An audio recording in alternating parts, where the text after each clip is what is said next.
ba fa inna lillahi wa inna ilayhi raji'un alamu yam fakla Ibrahim mama you know moni long bala faka sun long leto Yes. I know Ibrahim as a young person he's a hard working guy mole mati ala diamo for mansia he's very humble down to earth and those who have so very back so personally I know him biringa nyim moy ma teral na ko ñi Ibrahima ngamel no pole mo nti unless I had that on King FM what will not along wow that is the Ibrahima Belengala I knew I've been far back to be precise but coming ning atra ni family da mal diam tanu one could see like silo karat dang seno mol kam mo coming one way traffic Onde na conclude the police is they are accomplice in this. Well, bring out the deputy PR role at on Kin FM. I was so shocked to know the police will even have the guts to explain such an incident like that. Memme kita ko biriya nyininka munad na nyin kanata. Ako ina bokam court le escort lemu. Then I moto bunda moto borkan moto fana belorne. Ako moto borkan na moto bunda la borta. It doesn't matter. It doesn't. So the journalist for that. Oh, it was not anybody that was just sitting down, go talk or whatever. It was a running car. Yes. Exactly. According to the deputy PR. Okay, move from Bundung Police, right? Wherever I don't know, but yeah, the Deputy escort. PR mune yung CEO ni Banjul bi they were coming from court hama ban court la. One court la how malo. So hama ban court. Esti digante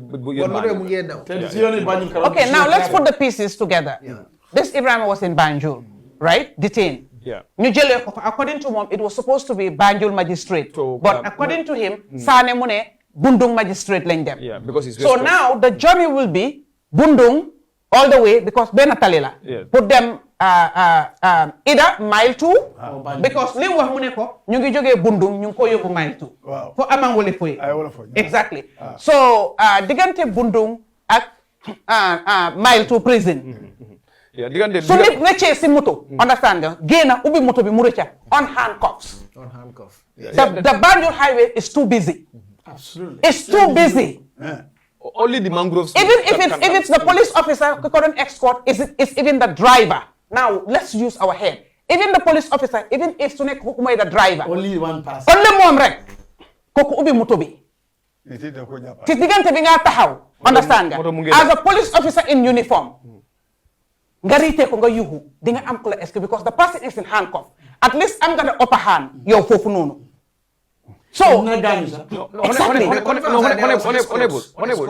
moving car. So I'm just giving them the benefit of that. Even if it was the driver himself, only you have the detainee in handcuffs in front or at the back. Mu obi moto bi mu daw. Munta recha fofu nono. Man. So they man ko si ma don't drive. You will not escape me. No, in fact, the point is, a moving car, nobody can. Moto bunda ile nola. Yiji ko borla ite for mamboy. Moto menka bori. Handcuff be bulo ko ni mamboy. Handcuff be bulo ebola. Saka handcuff be bulo. It move la. But the point is, the sad is our police officers are not good at lying. They're not good at cooking stories. Fabricating. They're not good at making up things. Because this is the worst difficult profession is lying.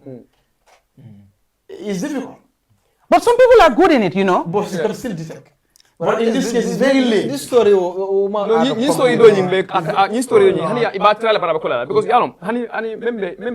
information you could easily detect the guilty voice from the person given.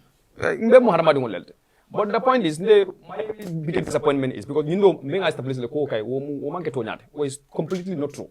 That's the fact. But not disappointed that all commission sign for the person whom I knew very well. Somebody to be a victim of such a magnitude of crime. It didn't work at Diamo, Foka for Uncle, Niam Colco, the Galaxy in Batiala. Not having the commission Sunday that one. I'm so, yes, Uncle Menard, I'm so disappointed because commission are molding Alon. And with high respect, I know reforms of the police. People like him are highly involved. So, new phone can more nuclear, the nuclear belari moment for a phone can correct. Include telephone conversation. I think that's the highest of immoralities that is ongoing in our police fraternity.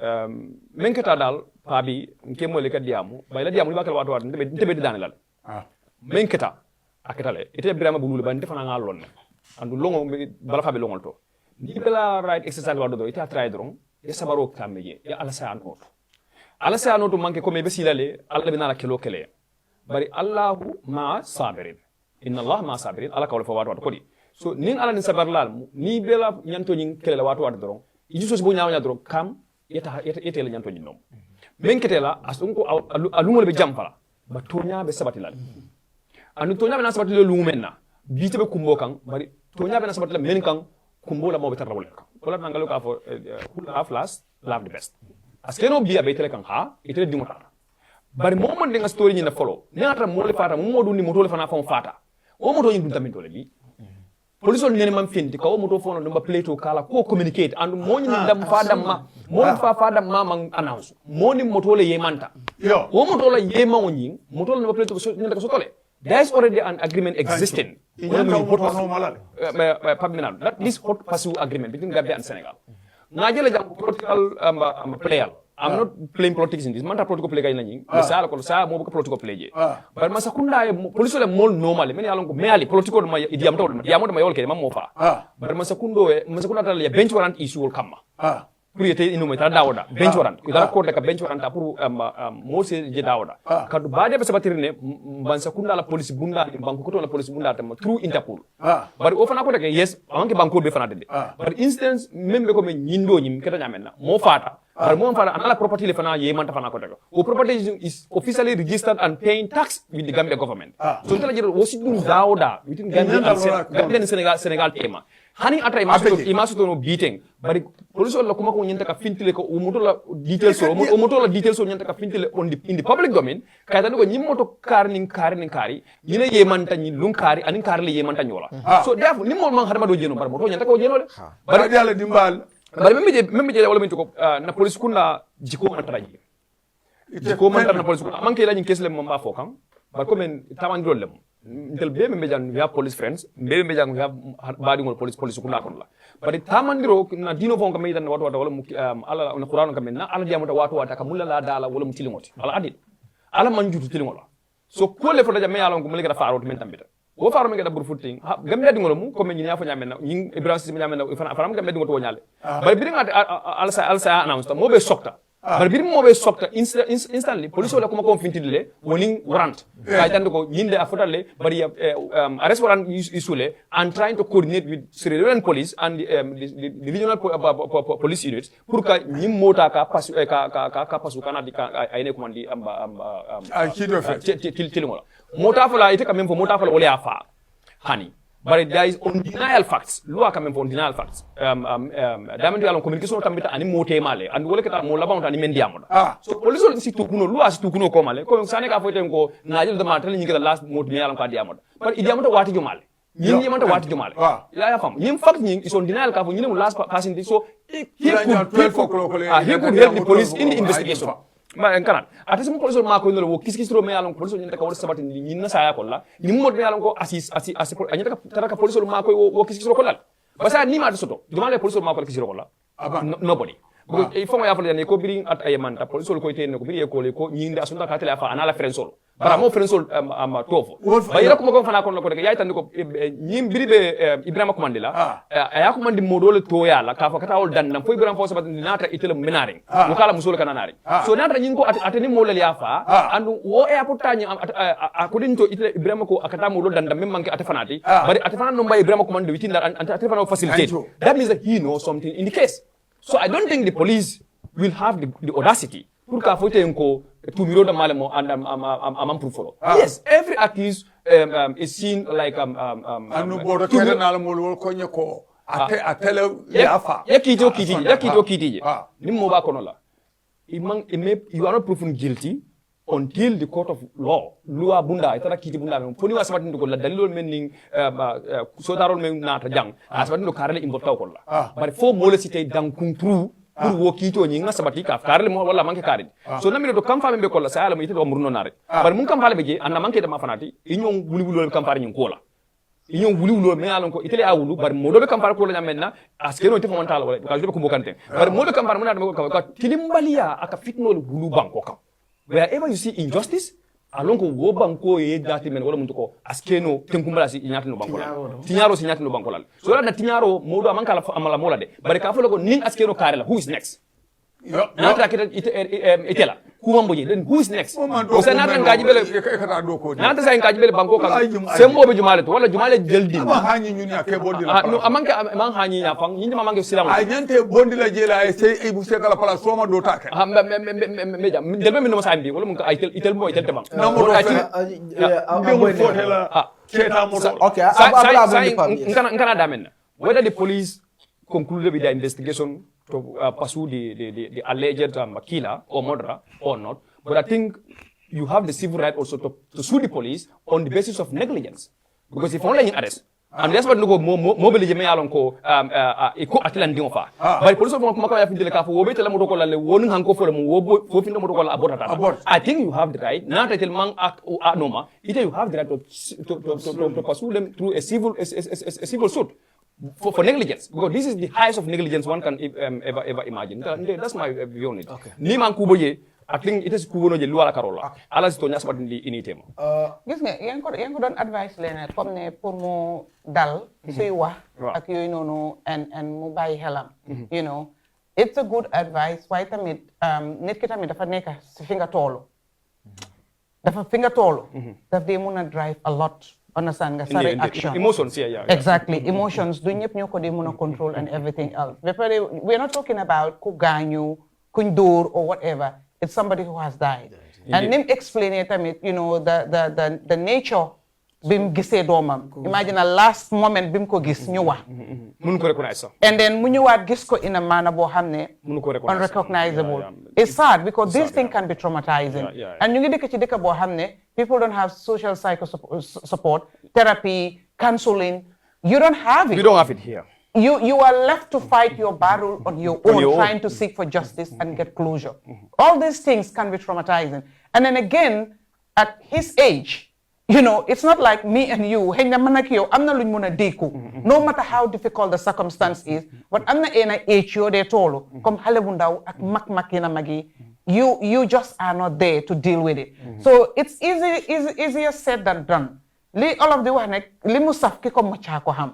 You know, why as believers we can only say japal yalla, muñal. But metit bi you cannot. Let's also be careful not to discount, you know, the pain, not to discount the trauma, not to try to take away what they're going through. Sometimes the healing process might also, you have to allow them to vent. To vent their anger. You have to allow them to take out what is there.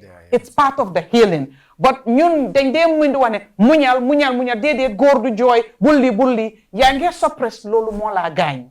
You understand? And it's painful. I mean, somebody might sit there and say, okay, why do you have to feel emotional or why do you have to cry or whatever and things like that. I go through my own moments, my struggles, my obstacles or whatever. And it's very rare you see me complaining about my own challenges or struggles and shed a tear. Oh, I'm one hell of a strong human being. But it gets to me when I see other people, you know, going through so much pain and trauma and struggles and are left to deal with it by themselves because there is no fallback. And you see other people, the same instances, right? You see a village come and open up their hands to say, oh, don't worry, we're here.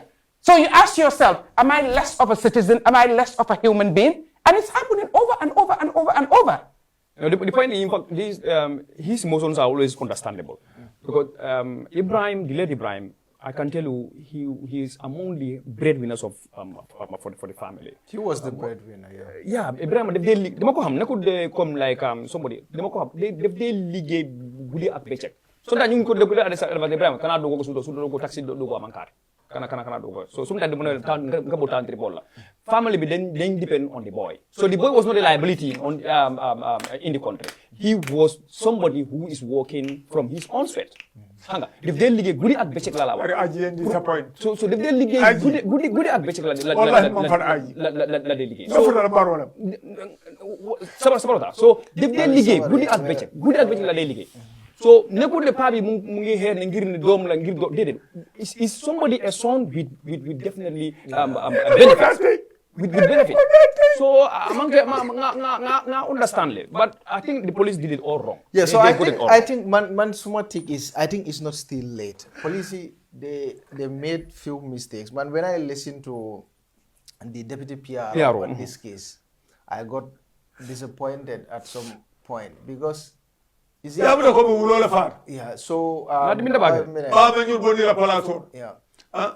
Ni ma futa baro nyanda asonda ko sai aji kuma da nyirin ka okay yeah so just so I think what they could have done first was to communicate through their handles kabrin kanata drong ya safe maybe suspicion of the taranu water nyanda safe le atandi mon lako kare kanata bara kanata le ba nyine kan yalla natalo siya ko kake la bel kake because all the cases ndenga milje wala kake ne natalo kije den ibaje la molbe ma ko lele pour ñinin dirol la even the last case ñin dindi wala mil muda ya natalo mil siya wala tuna ko ineka arrest waram fong isule ba I've never seen that. I've never seen. I only have they when these people started complaining, then the deputy PR so Kelo nya na be no point to be yalo ko I give a kelo na ma man ko intala serious whether it is that ibuseka or not ndaka ko akeda woti ba manke woti ba but mole fada banko ka me alon ko animu banku din ko to hana banku din fon as far as fada nyim banko ka nyam buba ndela statement to police will nyenta ka wo pasule comme like any other case. No, that's what I'm saying. Comment nyana ka public pressure batu ko public nyenta ka communicate kelale no ya fo mole but defi it doesn't make sense. It doesn't make sense. Mo yemin han ko and abla sanya ya dun de moto ko no ay kana han ko fo ko no mo fula ya escort ko be ko ni sikero kamera then kana body so I think so I think police all nyanta minkela wole mindiko let them take the case seriously. IG maybe covering you call ka mantraje but as in fenke nole ala officers all ye nyini bubu nyi mata IG mo if IG kan IG a matter like this whether he was there or not just let me tell I understand what you're saying. What I'm saying is kabri ba black atije obviously ni abula ba moylale IG ba moylale okay but sa nyanta minkela wala nyindi ko milia abula let them investigate nakara ya totally ya abula nyanta wal arrest lale wal nyanta kata kiti wala that is the right thing to do bari let them communicate to the public ya tandi molla ko kari nga mutale num bari ko afiltale ngala yala natalo sia e ba jela ko the public fanam be mako no lale pour ka nyim mo nyini but that is not also done say ñinna family be kam fala le nadra yentela mofa ntela mo ye arrest warrant kewe itela mo for example arrest warrant kewe ablaye mo ñinna mo ye arrest warrant kewe nteta akana sanji kiline soto there is no arrest warrant katandi ko mba ñine kanne andu mo Mr. Andrews ma alama ne man kafar kilaye ngamera wuli kime fulay wala la. And do you know what the justification the deputy PRO used? So I think the best thing to do, let them communicate with the public, because ila side of the story, it doesn't make sense. More than cananola would lato at that time. But bidding journalism you follow okay. Muna na almafu jani bida. Makuni afunu security wise as keno ba expose kane so teta mutano. Does that make sense?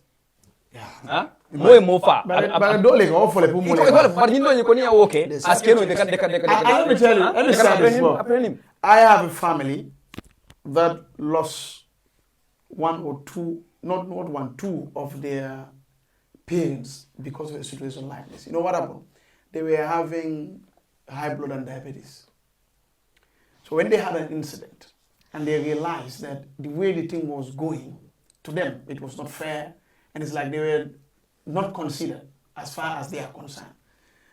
It shoot up, spikes their problem, and they all died. And the family believe it's because of that. One, he is advanced age now. As keno sasa do fambala. Ni migal do ni kudo ni wa amare is something else. Yeah. That is why we need to be careful what we do. Because yes, we are talking about the son. But as keno ante famo, Sansan do balale yele salon. And there could be a trauma in this. Yeah, I'm telling you. They are going through a serious trauma in this. So the police is really serious. They should come and communicate to people and they update people regularly. I don't know why this case they are not updating. They only put this case under the carpet. Anything.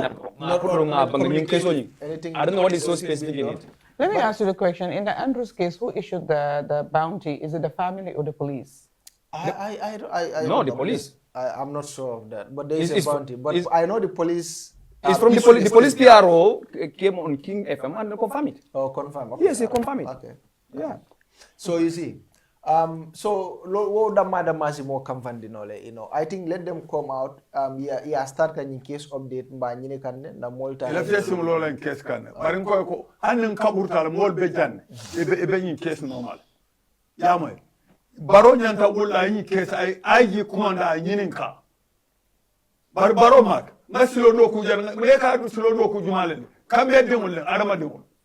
What a Nila Molkon mo fata jay. A kiss ba Muneafa. Muneatina Yabula Fana. Baro lo no mal I command, all offshore. And the Keba do Jabi Jamula Penkoro media. Munekata. Karikon on Bolokon. Sasa mula case wele yotambe. Aka fende. Molu no tajane koje ko yi case fende bolje. Yi kenu nayo ayela moto wafla kolo tala nyuntema. Kuri yamula. Idungla moto ay wala waf a kolo tala nyi police hotel. Imagine if the momo ka fallam fod. Ndungla moto ay mi wafina farafe ma fam. Fo cercal ma fam. Ay wala nyi police hotel. Ay jita feng fola. Ata fola. Okay, bismillah. Anyanta ñun wulindi la place do Gambia beaji dunya beaji. Sabe sarla munela wato before Sarah patodo manding ila diamo kono hakilo nataji sai ikafoko wo seka boy aka criminal kuya killing. Thank you. You understand? The police confirmed that. They said that he's a serial criminal. So, okay, so there is a big flaw of the facts. Exactly. So that is what has just come to my mind, because if it's a first-time offender, no criminal record, you can be super lenient and you can take chances with those people. But somebody that you, the police, you acknowledge and confirm that the person is a repeated offender, you cannot take chances with that person. You have to be super cautious in terms of the way you deal with the person. Anything why you need to be guarded. yes. You understand? So Munuma understand how do they took chances on somebody that they already know the person's history. They know the person's record. And you were so naive, complacent, incompetent. They are uncomplacent. But could it also be a situation where, those things also happen. A situation where Ibu is known to them, and he is more or less an operative for them as well. And taking him to court will expose so many other things. Anything is possible. That's why I said there is a room for that. The same thing. I want the motor for Nasunya. You know, Shina Nani Jabi Kakaskebu. Nine motor Suya, Kono Talatemoto, Yabu, the Kapakasio, or that telephone in Lord. If you say a big create more speculation. I can call a dealer. Somebody is having some question. This guy couldn't they always tie media so them the way exactly. So it means he's not alone. You have many of those. There are players. There are different players. Like seriously? Yeah. Okay, so I be Salomon. Allah radio mba konton. Yunwen besi de ye tonyala from bebe sundin ben kaburolo kunto jang. Nying alfa kendo men fana bi jang. Ay men fo jang kuma kende jamal be kuma kendo men fo. Baro ya la banko controla. Mbo la faro baro e ko. Ay lon dingla ko noma. Ibrahima Cissé akam namo menjo kala aji jo walla. Aka namo menjo akala police jo la ninte. Yamoel. Aji commande. Baro aji commande a kiskis a nyinin kanye ko. Meni yake wala mu fenka tondi. Commissioner Sane, ASP, Ibrahim Sar, Solo Jiba, Sanyang, Commissioner Sanyang, Yimona no le bulo be nyum ko bari mi ya lon ko aya bula wala mu sart sala moto tudo le naw dimbali anatal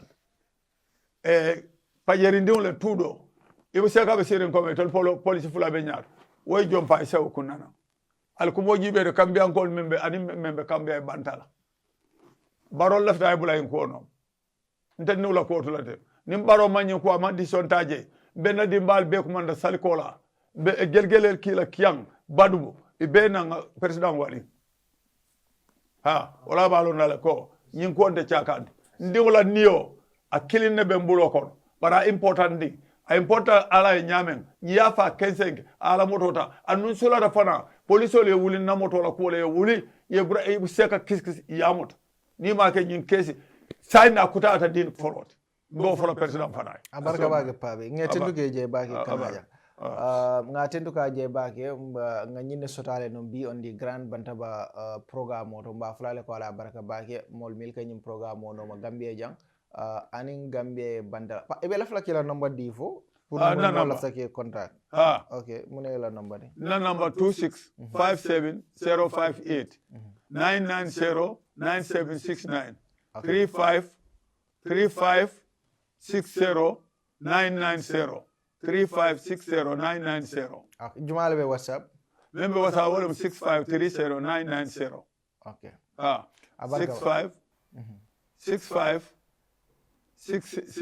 no 6530 no 35 35 60 990 35 60 990 alay baba sis okay nga tentu ka je bake mba fly ko ala barka bake momo faransa kumandi no will ni sa support no with anything ala ni adingole mala breadwinner no atele ka dimba wala ka dimba sam definitely mo sa mako no you can also do wala mala number mi be gambe e bantla alsa kumandi no on whatsapp la wo number la alba soto la le wo number la le nga ker find tentu ke